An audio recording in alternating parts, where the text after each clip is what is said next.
Welcome to my ghost story.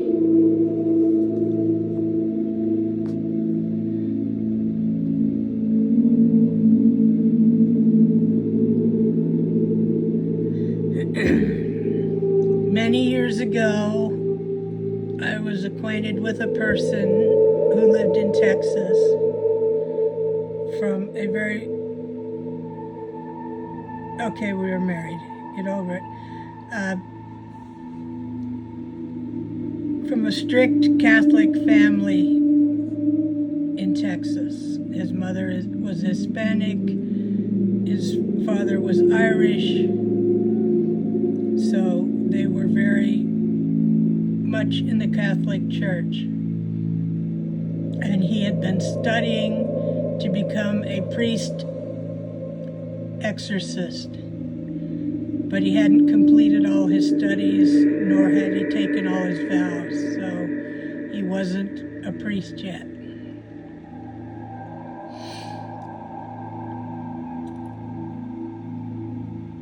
But he often had many stories about his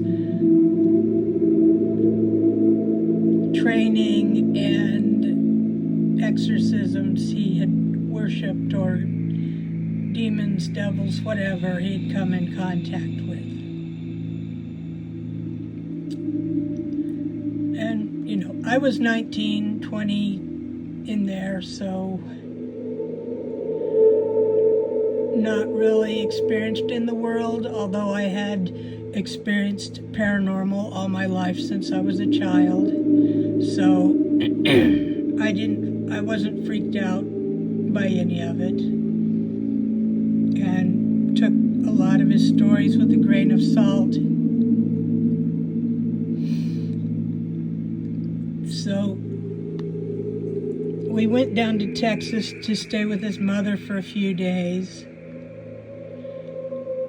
And in his room, the room he'd grown up in, he had his bed shoved against the wall in a corner, which for a single person growing up, that wasn't unusual. I had that in my room. It was just me. But I did think it was a bit odd he didn't pull the bed out so that, it was out in the middle of the room since he had a guest. But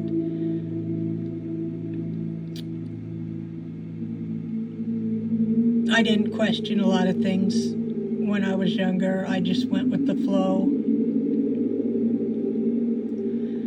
So then one night we went to bed, and he insisted I sleep on the side next to the wall with him between me and the room, and I figured it was just, a man thing. Anyway, I wake up in the middle of the night, and it's dark. As dark as it is in a house that's in a urban, suburban area. But I knew there was something there. I couldn't see something there in the dim light, but I knew something was there. And I laid there, and it wasn't like I couldn't move. You hear about sleep paralysis. It wasn't that I couldn't move, it was that it didn't occur to me to move. Like something was sort of telling me there's no reason to move, so just lay still. Not that I heard that in words, but it was just, I just laid there looking up, still. And then I felt this hand.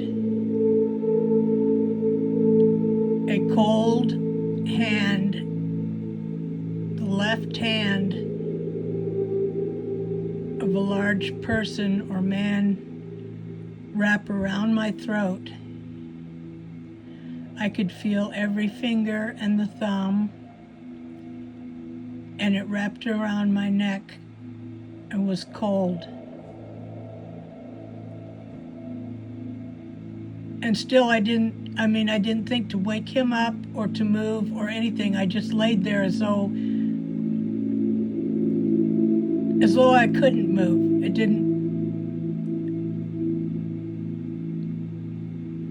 I didn't feel like I should, like running away, or it scared me, but not like a terrified scare. More like a what the hell is going on? And I don't know, the hand was there for maybe a minute. It wasn't choking me. It wasn't grasping real tightly, but I could feel the whole hand as though it was resting or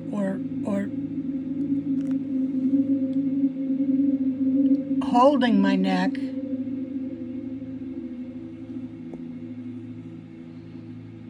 And being much more religious at that age than I maybe am now, I started praying in my head, praying to be protected and safe. And like I say, it was at least a minute or longer. It was quite a while. It wasn't mere seconds. It was minutes. And then the hand lifted and was gone.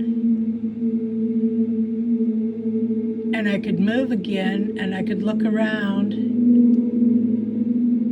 And the feeling that somebody was there was gone, and this being was entirely gone.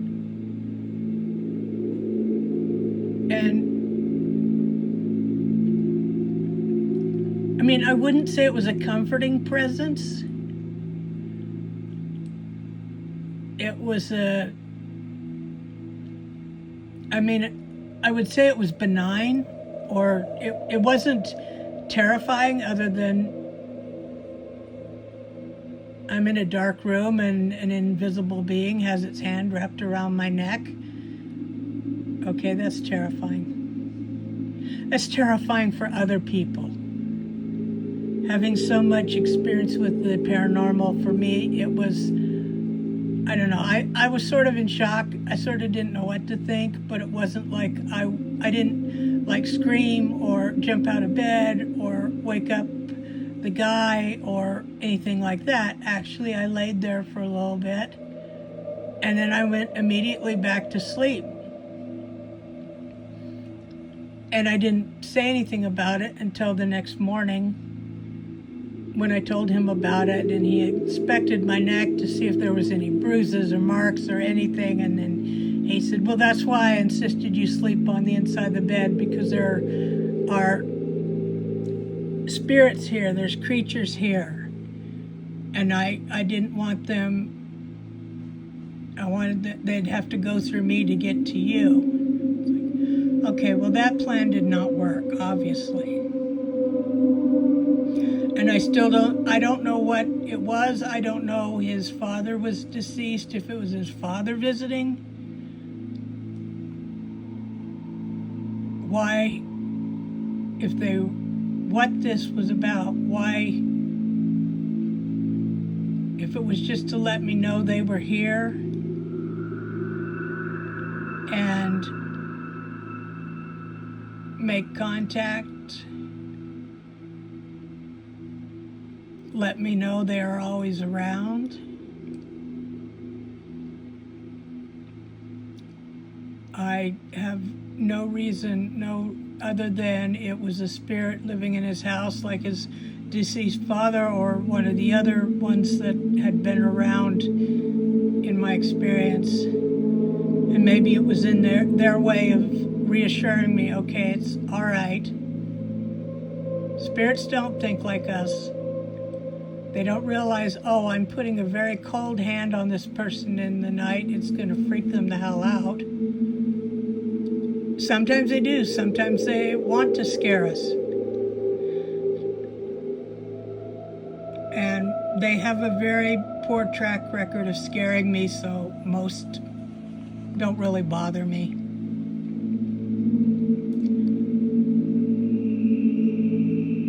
But I've had often in my lifetime instances where I have contacts with spirits that the whole message seemed to be, I am here. And recognize that I am here.